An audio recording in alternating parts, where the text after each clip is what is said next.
A FUCAP Business School é a escola de negócios mais completa do Brasil, com ensino continuado que vai da graduação até o doutorado. Com sede em Vitória, a FUCAP é uma das top 5 instituições de ensino do país segundo o MEC e, com certeza, pode ajudar a alavancar sua carreira. Para saber mais, acesse www.fucap.br.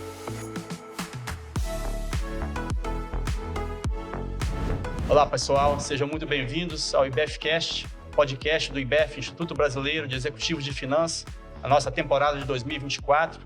Eu sou Paulo César Silva, CEO da Irradiário Consultoria em Sustentabilidade, e estou aqui hoje, nesse episódio, a Cíntia Dias, minha companheira aqui do Comitê Qualificado de Conteúdo ESG.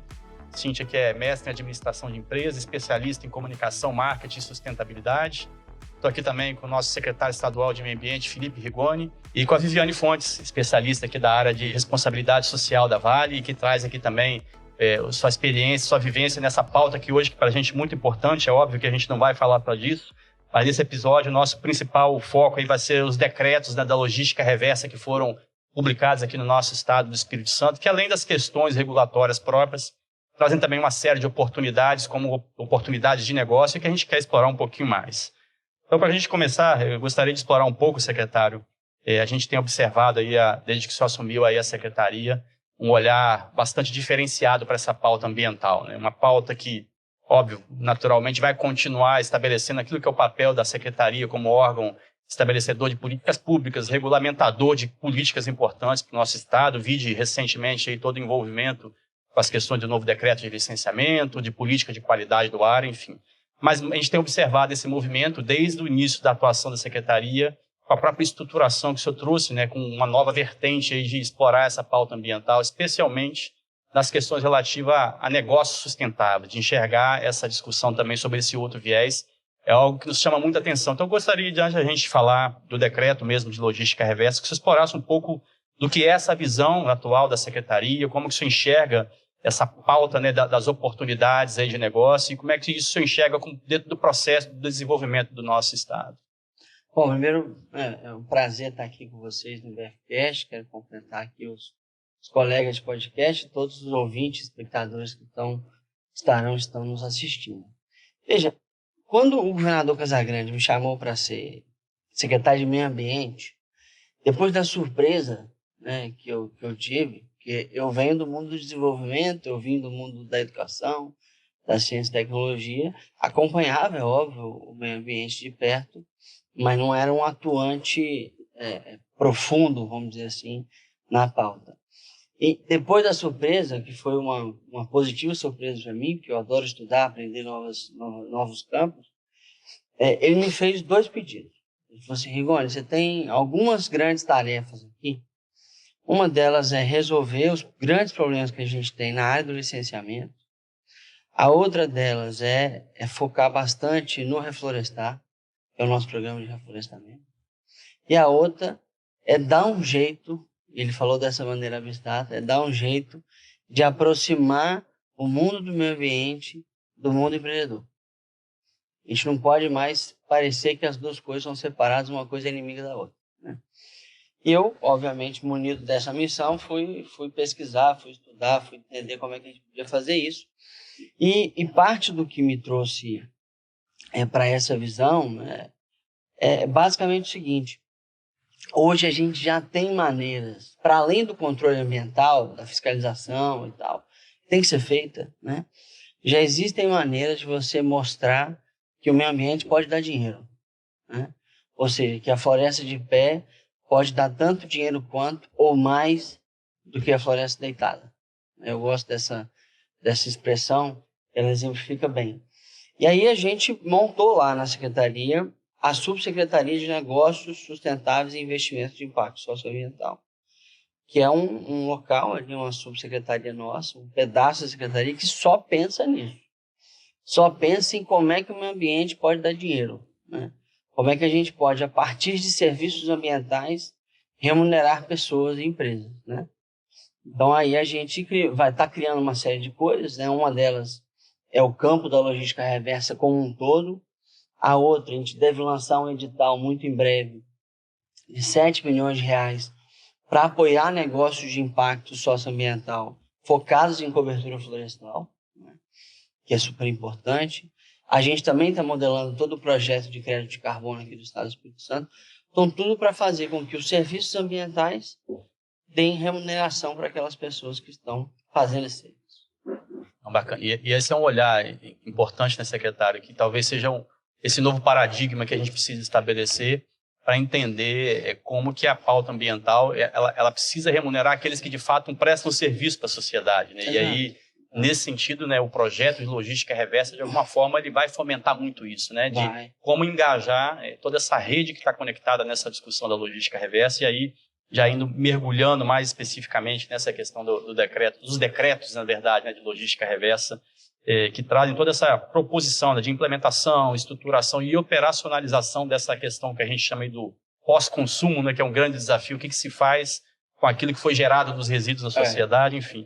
E é óbvio que tudo isso traz uma série de responsabilidades, e aí, do ponto de vista legal, haverá que se ter esse cuidado de cada organização, né, e aí isso vai até no cidadão também, né, da responsabilidade na geração das suas embalagens, enfim. Mas olhando nessa perspectiva, assim, como é que vocês estão enxergando, enquanto secretaria, além da questão de melhor ordenar e organizar toda essa questão dos resíduos, mas também quais são os benefícios esperados por essa implementação dessa política, o que se espera como resultado para que, de fato, a gente tenha essa melhoria na qualidade de vida da nossa sociedade? Perfeito. Veja, primeiro, a grande visão nossa é que a logística reversa dá muito dinheiro. Né? A gente tem que lembrar disso. Para a sociedade, nós estamos perdendo uma oportunidade de ter mais renda, ter mais riqueza no Espírito Santo por não ter esse mercado bem estabelecido aqui. Não é só porque temos obrigações nacionalmente impostas de reciclagem, né? Isso temos. Mas não é só porque a gente precisa tratar do lixo da maneira correta, mas é porque também dá dinheiro. Vou dar um exemplo aqui. A economia capixaba, todos os anos, compra R$1 bilhão de papel e papelão. R$1 bilhão. Eu fiquei assustado quando eu deram esse número. De papel e papelão. Esse papel e papelão, ou ele está sendo levado para os aterros e destinado da maneira incorreta, né? Tá aterrando o papel e não precisava, ou ele está nas associações de catadores, que não são tantas e ainda pouco preparadas para isso. Isso é um dos focos do nosso decreto. Ou ela está indo para outro estado sendo beneficiada lá, está sendo reciclada em outro estado. Então, nós estamos perdendo uma oportunidade. Então, o mercado de reciclagem de papel e papelão é um dos exemplos só, porque a gente não tem isso bem regulamentado. Então, o nosso papel de governo, nesse caso, é sim regulamentar e, obviamente, fomentar. É por isso que uma das partes do decreto, especialmente o decreto de embalagem, é o segundo decreto que a gente fez, é o estabelecimento dos tipos de crédito de logística reversa que a gente vai poder ter. Quem já tem um tipo de crédito hoje funcionando no Brasil é o crédito geral de logística reversa. Estão começando no Brasil, e esse é um ponto muito importante do nosso decreto, o crédito estruturante, que é aquele crédito que você vende para estruturar uma operação de logística reversa, né? E o outro é o de massa futura, é o que você vende aquilo que você vai reciclar daqui a 5 anos. Por quê? Porque aí você consegue estruturar ainda mais uma operação de logística reversa. Serve tanto para empresas quanto para as associações, que é um foco muito importante aqui nosso. Então, nós temos uma oportunidade de reduzir desigualdades. Nós estamos falando aqui só de associações. 1.700 famílias que já dependem das associações para sobreviver, e pode ser muito mais. E também uma geração de riqueza, de empresas grandes, médias, pequenas, que podem se beneficiar disso. Além disso, né, secretário, recentemente foi firmado o termo de compromisso do Instituto Brasileiro de Energias Renováveis, exatamente para reciclagem de baterias de chumbo ácido, que são utilizadas em carros e sistemas de energia de reserva, e que tem um potencial de reciclagem de 99%. Isso é um ponto crítico para o Estado, né, que está na 26ª posição no ranking nacional nesse segmento. Então, temos muito a avançar nisso, né? Não, temos muito a avançar. Porque, assim, você pega o ramo de bateria, que é o melhor exemplo que a gente tem de logística reversa do Brasil. 99% das baterias de carro, né, são recicladas no Brasil hoje. Você não vê bateria jogada por aí, de fato, né? Mas as baterias do Espírito Santo estão indo para fora do Espírito Santo. Então, esse termo, que a gente fez com o Instituto, é para como é que a gente consegue, através de um processo de fomento, não de obrigação, atrair empresas que fazem essa reciclagem aqui no estado, né? Então, de novo, é usar um exemplo já bom, o caso das baterias, que é um dos campos obrigatórios de reciclagem, mas eles já fazem mais do que as obrigações, muito mais. Eles já reciclam quase 100%. Mas para trazer eles para cá. Nós queremos que eles façam isso aqui. Não façam só em São Paulo, né? A gente vê que os desafios são grandes, né? E que o ambiente regulatório vem avançando de uma forma significativa e a gente já tem um arcabouço legal muito interessante para fomentar esse mercado. E tem aquelas empresas que fazem isso de uma forma voluntária, né, Viviane? Eu queria saber um pouquinho mais como é que é o projeto Reciclo, como é que ele foi desenvolvido, esse projeto que foi premiado nacionalmente recentemente. Bom, prazer estar aqui. Muito obrigada pelo convite do IBEF para estar aqui. Eu tenho um prazer enorme de sempre falar desse projeto, porque ele é um exemplo de projeto de valor compartilhado entre a Vale e a sociedade. Então, como que funciona o projeto Reciclo, né? A gente trabalha em 2 etapas. A gente trabalha numa frente com as associações de catadores, fazendo ciclos de capacitação e investimento nas associações, seja de compras de equipamentos, seja de pequenas reformas nos galpões, para que eles possam melhorar a gestão e a comercialização desses grupos, né? Que a gente melhore esse processo deles. E a gente tem uma outra frente que a gente trabalha com a implantação da coleta seletiva. Então, em grandes condomínios, em grandes empresas, para aumentar também o volume de material nas associações, e isso se reverte na renda dos catadores, né? A gente tem aí já resultados muito significativos que a gente já está comemorando. A gente tem um aumento aí de 51% já dos catadores nos últimos 3 anos. Um aumento de quase 150% dos materiais nas associações. Então, é uma mudança significativa. A gente tem trabalhado com 12 associações em 6 municípios do Espírito Santo. E uma comemoração que a gente está fazendo agora também foi a assinatura do primeiro contrato das associações da Rede Reúnes, que é o coletivo que reúne as associações. Contrato para a indústria. Então, eles estão aí, sem precisar passar pelo atravessador, eles vão vender o plástico PET para a indústria química. Então, é uma comemoração que a gente está fazendo. Essa venda desse plástico para a indústria, o secretário estava falando, né, de trazer empresas para cá. Então, é uma startup que foi instalada aqui no Espírito Santo. Ela vai desenvolver um produto químico para a Vale, que é um supressor de pó. E esse supressor, ele tem um componente muito especial. Ele tem na componente dele o plástico PET. Então, os catadores vão vender o plástico deles direto para a indústria, para a formação desse supressor que vai ser aplicado aí nas pilhas de minérios, nos vagões, né? Esse supressor, e aí também alinhada à fala do secretário, né, da questão da inovação. Esse supressor ele é fruto do desenvolvimento dele de 10 anos de estudo entre a UFES e a Vale. Então, foi desenvolvido esse produto e fruto do processo de inovação da Vale. Então, quando a gente fala aqui de aumento de renda dos catadores, essa venda desse plástico direto para a indústria, ela tem um aumento significativo na renda também dos catadores. Então, eles vendem esse plástico com um selo de rastreamento social, né, que a gente queria muito. A gente poderia ter comprado aí, qualquer empresa, mas a gente fez questão de comprar, porque é o meio ambiente, né, tendo um impacto também no social. Então, a gente está trazendo um aumento de renda, mas esse aumento ganho de dignidade também para esses catadores, né? O aumento de renda também é dignidade para eles. E também uma solução para o meio ambiente. Porque quando a gente fala de economia circular, de meio ambiente, a gente está falando de um problema, principalmente aí do plástico, que é um problema mundial, né? A gente tem um problema que a gente precisa resolver, a gente tem o papel ali do cidadão também, que é importante, mas a gente precisa de soluções em escala. Então, a Vale está trazendo aqui uma solução uma das possíveis, né, para o problema do plástico, que no auge do processo a gente vai retirar por mês 1 milhão de garrafas PET do meio ambiente. Então, é muito significativo. Inclusive, aquelas... porque todo mundo conhece aquela garrafa de PET, que ela é transparente, né? Mas Sim. tem aquela garrafinha azul, vermelha, aquele plástico colorido.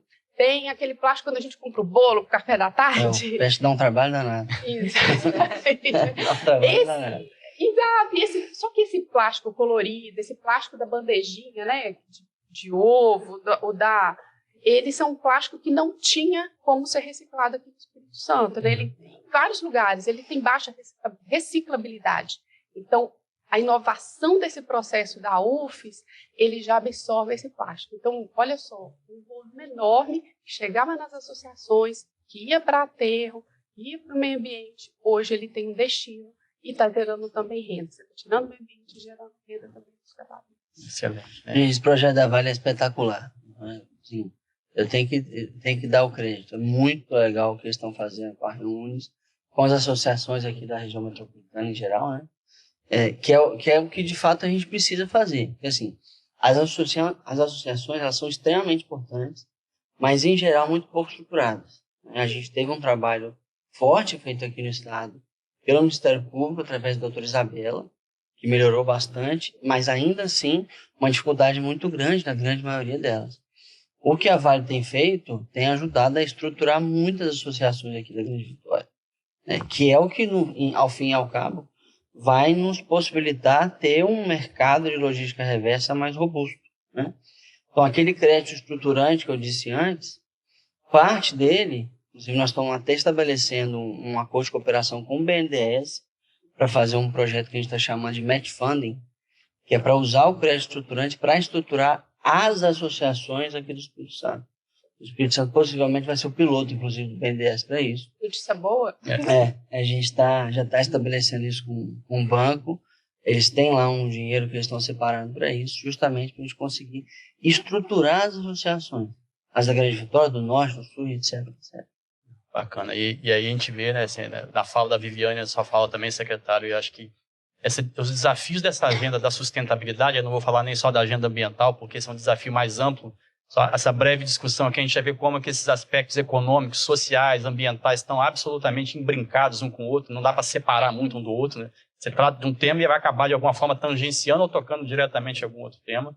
E aí a gente vê quanto que tem, de fato, alguns instrumentos que podem potencializar isso. Uma, a Viviane citou, a inovação. Eu acho que a agenda da inovação, eu não tenho dúvidas, né, de que ela vai ser um catalisador e um acelerador de muitas dessas soluções, né, porque, de fato, no cenário usual, fazendo as coisas como a gente sempre fez, a gente não vai conseguir resolver os desafios que a gente precisa resolver com a velocidade requerida. Né? E aí o exemplo da Viviane, assim, que é muito legal, você vê um desafio ambiental para a Vale, né, a questão do controle de emissão, que sempre foi historicamente para a mineração como um todo, enfim, e que vai servir certamente de inspiração até para outras operações de outras empresas, essa solução, não tenho dúvida disso.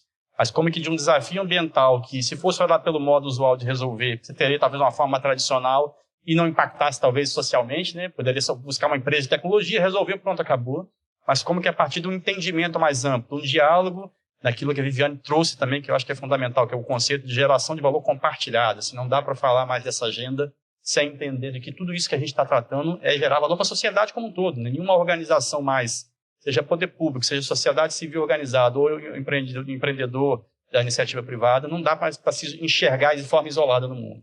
E aí, junto com isso, também acho que outro instrumento importante, né, além dessa visão da perspectiva da geração de valor compartilhado, só citou um exemplo aí, secretário, que eu acho que é importante, que são os instrumentos econômicos também. Existem hoje, deu o exemplo do match funding que vocês estão trabalhando com o BNDES, é um instrumento aí, certamente econômico para poder potencializar, enfim. Então, a gente vê como que essa agenda ela precisa e carece, né, de iniciativas para poder acelerar esse processo para que a gente possa lidar com esses desafios, nesse caso que a gente está falando hoje da logística reversa, mas sim das diversas outras pautas que a gente trabalha.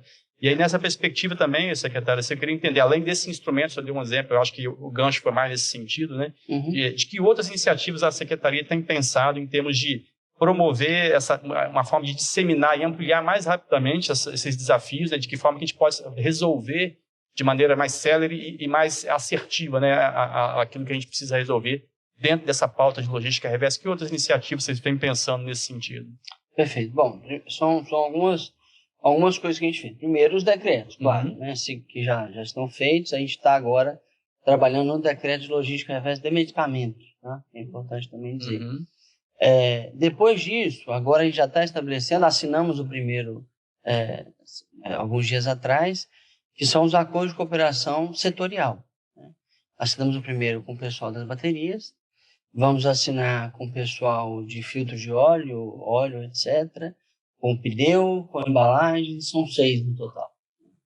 Que é a forma que a gente tem de, através das, que a gente chama de entidades gestoras, a gente começar a fomentar a logística reversa aqui no estado. A entidade gestora é aquela entidade que basicamente gera o crédito para vender. E ela pode estimular bastante empresas a vir para cá ou montar empresas aqui de reciclagem. E o outro instrumento que já vem do decreto são os créditos em si, né? Então você tem, de novo, são 3 tipos de crédito que a gente vai ter aqui no estado. O crédito geral, que com o nosso decreto vai circular muito mais aqui no estado, né? O segundo, o crédito estruturante, com esse adendo a mais aí, que a gente está estabelecendo uma parceria com o BNDES para estruturar, em especial as associações, mas estruturante também serve para a empresa em geral. E o crédito de massa futura, que é aquele que também é um tipo de crédito estruturante, mas você já vende a massa reciclada futura como se fosse uma antecipação de pagamento, né? Justamente para você conseguir estruturar uma operação ainda maior, né? E claro, né, nós vamos ter toda uma articulação com o setor para fazer isso acontecer ao longo do tempo, né? Uma coisa que é importante que a gente fez aqui no estado, porque tem que acreditar, né? Quem copia por último, copia melhor. Né? A gente não tirou isso do nada. A gente tirou isso do que já tem sido feito no Brasil, do que deu certo, do que deu errado. A gente ouviu muita gente, daqui e de fora. Uma coisa que é importante, a gente está trazendo a Secretaria de Fazenda para dentro do sistema. Então, como é que você sabe que reciclou, que consumiu aqui, etc, etc? Muita gente achava que seria pelo licenciamento ambiental, o que está errado. O licenciamento ambiental, você só pega aquelas empresas que produzem aqui no estado. E não pega comércio. O comércio não é licenciado. Importadores, né? Importadores, etc. Só que o resíduo é gerado pelo consumo, não pela produção, né? Então, a gente trouxe a Secretaria de Fazenda para dentro, que vai nos ajudar bastante. Ou seja, através das notas fiscais, nós vamos saber quem de fato está emitindo, né, gerando resíduo, e aí, de fato, vai ter as obrigações. A outra coisa que a gente está fazendo é que não vai ser nada manual. Vai ser tudo num sistema eletrônico que a gente trouxe da Abrampa. A Abrampa é a Associação Brasileira do Ministério Público de Meio Ambiente. Eles montaram um sistema só para isso, e eles estão doando para a gente. A maioria dos estados estão pegando o sistema deles. E só depois que o sistema tiver implementado, 6 meses depois disso, é que as empresas vão começar a ter a obrigação de reportar, né, para o nosso sistema.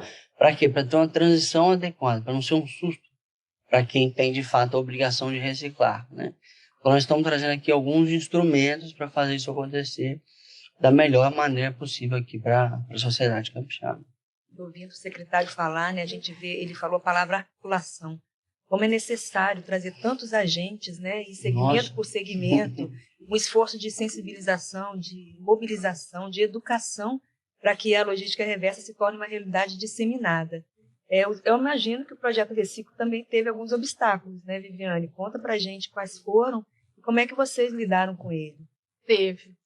A gente, e mais uma vez, trazer parceiros, né? Trazer parceiros para o projeto, né? Que é isso que o secretário está dizendo, né? Assim, isso foi muito importante para a gente, fazer essa convergência, porque não é uma engrenagem fácil de fazer funcionar. Então, a gente precisava também trazer vários parceiros, né? A gente chegou a citar a doutora Isabela, né? Que é uma grande parceira também, apoiadora do processo, né? Da economia circular. Então, tenho que agradecer mesmo esses parceiros que a gente teve ao longo do caminho. E parceiros também para a rede, né? Para a rede Reúne, para as associações. A gente o tempo todo sempre fala isso muito com eles, né? Que a gente gostaria de ampliar a rede deles de parceiros também, né? E aí, sobre as dificuldades que a gente teve ao longo do processo, a gente enfrenta dificuldades assim, Hoje a gente ri um pouco disso, né, junto com eles, mas os catadores, eles ficaram muito desconfiados quando a gente chegou. Então, eles machucados, né? Assim, muita gente chega lá, pega dado, e aí, cadê o benefício, né? Sim. Então, a gente começou de uma forma muito cautelosa, muito respeitosa com eles, para eles entenderem qual era a proposta que a gente estava trazendo e construindo junto com eles o processo também, que era muito importante, né? Então, esse é um processo que foi construído junto com eles. A gente começou enfrentando algumas dificuldades, o tamanho também dos galpões, né? A questão do aumento da rota de coleta, porque para aumentar o volume de material, às vezes você consegue aumentar o volume do material, mas o tamanho do galpão não é suficiente, né, para conseguir aumentar. Dificuldades relacionadas também à implantação da coleta. E isso me surpreendeu muito, porque a gente vê a sociedade tão sensibilizada com o processo ambiental, né? Principalmente a gente que mora aqui no litoral.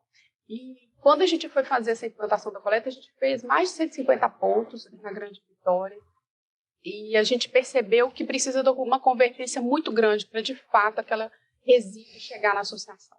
Então, quando você chega no condomínio, você precisa que o síndico seja engajado. Você precisa que o morador, de fato, coloque 2 lixeiras dentro de casa. A gente nem está pedindo para separar mais, 2 lixeiras, né? Para o úmido e para o seco, para que ele faça, de fato, a separação do resíduo dele, né?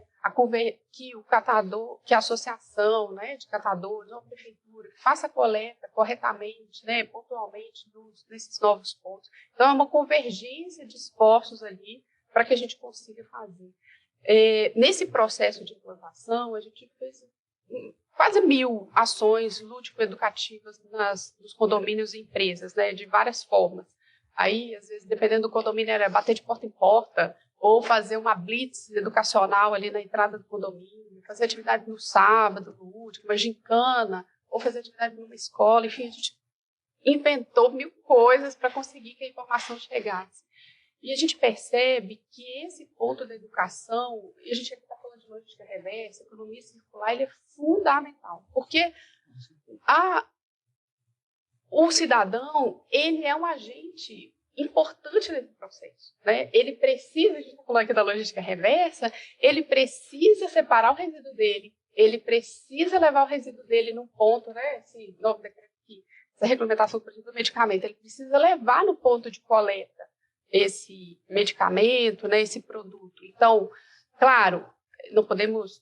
O processo ele vem também das empresas, né? Então, as empresas também precisam... Mas cada um tem seu papel ali naquela cadeia, né, muito ativo. Então, a educação, eu acredito muito nesse processo. A educação para a sustentabilidade, a educação para a mudança de comportamento, vai ser fundamental para que as pessoas exerçam seu papel ativo ali nessa cadeia. Certamente um desafio, né? Mas, independente disso, eu vejo assim, o nosso estado tem conseguido alcançar resultados muito interessantes, seja porque a gente tem esse ambiente, eu diria, mais favorável para que essas interações, essas conexões aconteçam, né? Não fique cada um no seu setor querendo se defender. E isso é óbvio, independente, a gente sempre tem a expectativa de que os resultados aconteçam rápido, né? Isso é natural, mas existe um tempo de maturação. Mas mesmo assim, eu vejo que o estado tem criado aí boas iniciativas que têm gerado, ainda não da maneira que a gente gostaria, mas um reconhecimento externo. E aí, secretário, eu trago, eu acho que um resultado que nos deixa bastante orgulhosos, e eu queria que você explorasse e falasse um pouco mais exatamente desse posicionamento que o Estado vem sendo percebido de forma diferente, aquele ranking, né, que é feito anualmente lá pelo CLP, né, o Centro de Lideranças Públicas, que trouxe essa perspectiva, né, do critério de sustentabilidade ambiental na versão de 2023, né, com o Estado do Espírito Santo se colocando ali, de fato, como um estado diferenciado, com a nota maior do que a média nacional, né? Em quarto lugar geral. Em quarto lugar geral. Sustentabilidade ambiental. Exatamente. E aí se traz essa perspectiva, especialmente nos chamou a atenção ali, né? Que é o destaque na avaliação do ODS 13, né? Que é a ação contra a mudança global do clima, né, que é uma iniciativa também que o Estado tem se posicionado, o governador, a Secretaria de Meio Ambiente também tem se posicionado muito fortemente nessa pauta. Enfim, eu queria que o senhor comentasse um pouco desse resultado, né, que deixa a gente, nosso Estado, orgulhoso, mas certamente também acredito que vai ao encontro do que é a expectativa do governo em relação a como avançar nesse protagonismo do Estado nessa agenda ambiental. Né? Exatamente. É importante a gente citar que nós temos um governador que é muito sensível ao tema. né? Ele coloca isso como prioridade da pauta pessoal dele, né? Então, o que não é comum por aí nos Estados Unidos. Então, mudança climática, combate ao desmatamento, plano de descarbonização, tudo isso sempre foram, né? Não é agora, sempre foram assuntos que o Renato lidou pessoalmente, né? Ele criou o Reflorestar aqui no estado, que é o maior programa de PSA do Brasil, é importante a gente saber. Ou seja, é o programa que mais conseguiu engajar produtores rurais para receberem um pagamento para reflorestar um pedaço da sua terra. São hoje 5.000 produtores rurais nesse programa. A gente já terminou nosso plano de descarbonização, anunciamos ele na versão final, né, agora, dia 22 de março. E temos uma série de outras coisas ainda sendo feitas. E isso que a gente conquistou, foi o 4º lugar no Brasil em sustentabilidade ambiental pelo CLP, queremos o primeiro, mas já foi um resultado muito bom a partir desse trabalho que a gente faz, né? E que não é feito só por mim, só pela minha equipe, isso vem de antes, é importante a gente citar, né? A gente não está aqui, não começamos no 0-0, né? A gente começou já com um jogo bem jogado passado e queremos acelerar esse processo. É importante, né? Realmente é uma marca incrível, né, secretário? A gente estava lendo aqui que o Estado subiu 13 posições no comparativo com o ano de 2022. Então, os resultados aparecem. E quando muito tem por essa conta liderança, do combate ao né? desmatamento. Isso. A gente teve um trabalho aí conjunto entre Polícia Militar Ambiental, IDAF, IEMA, a AGER também, que é a Agência de Águas, e óbvio a CEAMA. A gente está em primeiro lugar na redução da velocidade do desmatamento. Ou seja, a gente consegue combater o desmatamento de maneira eficaz. Para comemorar. Os resultados aparecem. Não é fácil, não.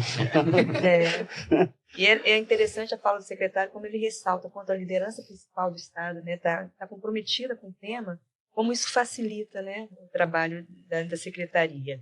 E aperta a gente também. Aperta, né? Imagina. E eu acredito que as grandes empresas também sejam apertadas, né, Viviane? Porque hoje elas são cobradas a mitigar seus impactos ambientais e também fazer com que sua cadeia de suprimentos faça o mesmo. Como é que são esses desafios na Vale? A gente tem um programa de desenvolvimento de fornecedores que a gente compartilha com eles, esses desafios que são postos para nós. Esse programa ele trabalha com rodadas de negócios, qualificação de fornecedores. Tem 2 pilares dele que eu vou destacar aqui. Um deles é o programa Partilhar, que é um programa que a gente convida os fornecedores a atuarem nas comunidades onde estão sendo executados o contrato, né, nessas comunidades onde a Vale está. A gente convida para atuar com ações sociais, ações ambientais, e aí eles podem apoiar projetos de instituições que já existem ali naquele território, ou eles podem ter projetos próprios. Mas ali ele está compartilhando esse papel de contribuir no desenvolvimento daquela comunidade, né, na autonomia daquela comunidade. Então, a gente já tem ganhos muito significativos aqui no Espírito Santo, principalmente aqui na Grande Vitória, com esse programa Partilhar, empresas robustas, feito investimentos bem significativos aqui. E o outro, a gente faz parte de um programa que é do IEL, né, que é o Prodifor, que ele também trabalha qualificação e desenvolvimento de fornecedores. E aí, em vários temas, né, nosso trabalho, meio ambiente.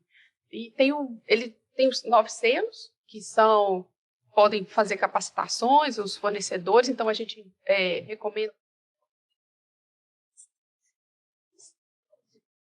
E tem o mais novo selo, né, que é o selo ESG, que foi lançado aí há cerca de um mês, que é uma demanda mundial. O fornecedor, né, a empresa que não estiver hoje alinhada a esses compromissos mundiais, ele vai ter problema na execução do trabalho dele, nas contratações. Então, a gente entende que quando uma grande empresa ela assume um compromisso, né, ela assume ali um compromisso com seus acionistas, com a comunidade principalmente, né, compromissos ambientais, sociais, de governança, os fornecedores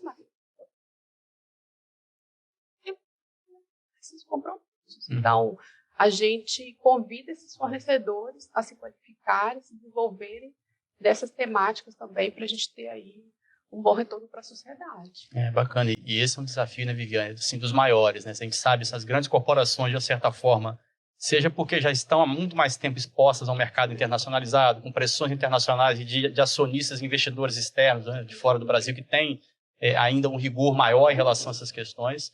Mas o grande passo, eu acho que e o grande desafio dessas grandes corporações é como estender essa demanda para a sua cadeia de valor, né? E aí, a cadeia de fornecimento, ela vem de uma maneira importantíssima. E é importante esse ponto que você traz, porque a gente ainda vê muitas empresas, talvez, porque ainda não estão sendo tão diretamente impactadas por essas regulações, por essas mudanças, enfim. Muitos ainda esperando ver o que vai acontecer. A gente tem visto que a velocidade com que essas coisas estão acontecendo é muito rápida e muitos vão perder competitividade se não se adequarem a esses requisitos. É importante ter uma empresa como a Vale, que já trabalha isso dentro da sua cadeia de fornecedor, ajudando a preparar os seus fornecedores para lidar com esses desafios. E que a gente quer que o fornecedor capixaba, ele cresça também, não forneça só, não trabalhe só no Espírito Santo, ele forneça serviços, né, produtos, além do Espírito Santo. Então, principalmente essas regras hoje de SD, se não estiverem adequadas, vão, em curto prazo, ficarem fora do mercado. Inclusive, nós vamos lançar lá na SEAMA, daqui a uns tempos, um programa justamente para isso. Nós estamos mapeando quais são as oportunidades que o Espírito Santo já está perdendo e quais são aquelas que ele pode aproveitar ao fazer com que as suas empresas consigam certificados de sustentabilidade. Para cada lugar vai ser um, para cada setor vai ser um, não tem um certificado só. Você tem o CBAM da Europa agora, que é um certificado assim, rigorosíssimo em relação para você conseguir exportar para a Europa. O setor de mineração já sofre um pouquinho com isso.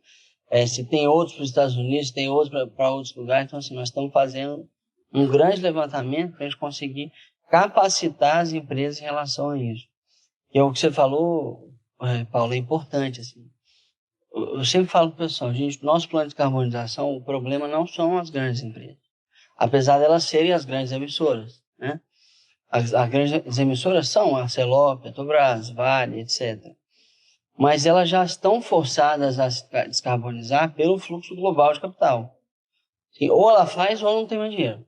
Assim, não é nós aqui que vamos obrigar, ela já está obrigada, vai ter que fazer. A grande questão são as médias grandes e grandes empresas daqui mesmo, né, que não são multinacionais, que não dependem de capital global. Elas vão ter, não vão ser tão rápidas a tentarem fazer isso, como não vão ter capacitação para isso. Então, a nossa função é também uma função de capacitar. Como é que faz para descarbonizar? Como é que eu consigo fazer um plano de descarbonização que seja viável para mim e financeiramente viável para mim? Porque é caro.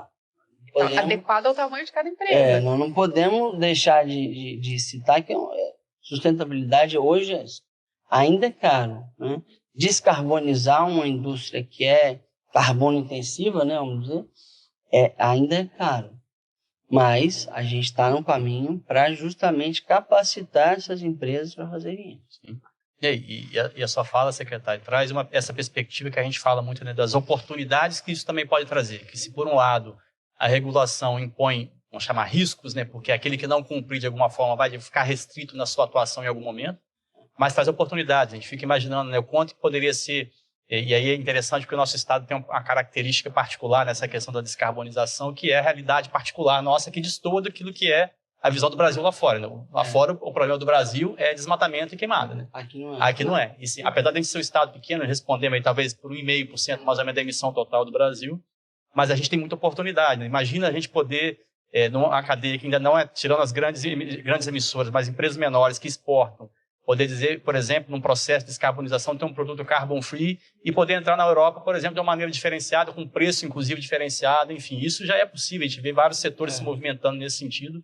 E aí eu acho que todo esse processo pode ajudar e fomentar, assim como no caso da logística reversa, a partir de um desafio ambiental, né, que era o controle da emissão de poeira, surgiu uma oportunidade de potencializar toda uma cadeia daqueles que atuam no setor de reciclagem. Por que não pensar nisso também, né, nessas outras frentes? Né? Na agricultura a gente já está muito forte. A gente tem lá junto com a SEAG, né, a Secretaria de Agricultura, o Programa de Desenvolvimento da Cafeicultura Sustentável, que é justamente isso, não é só para fazer eles serem uma propriedade que emite carbono para passarem a ser uma propriedade que captura carbono.